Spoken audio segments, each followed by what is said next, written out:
mambo ya broad based government, sababu raia wanaumia, mimi sipo. Na mimi niko kwa ile mrengo ambayo inasema William Ruto na vifaranga wake wote waende nyumbani. Hawa wazee wamekuwa kama wakati wa Moi, mimi sina huruma nao. Mseme sijui nani, baba, wote waende. Wote waende. And I'm telling you here that Baba, we respect you. Release us to save this country. Release us, Baba. Tuachilie tuokoe nchi. And we are ready. Hii yote tumewapia miaka 60 zimewashinda. Release us to save our country. Actually, unaona mtu kama mimi ni kijana ya baba throughout.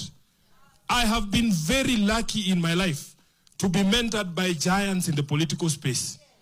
Baba, what he has done to mold me into who I am, siwezi muitisha kitu ingine jameni. Unajua wakikufikisha umri fulani wanakuambia sasa pia wewe fanya mambo yako, si ndio?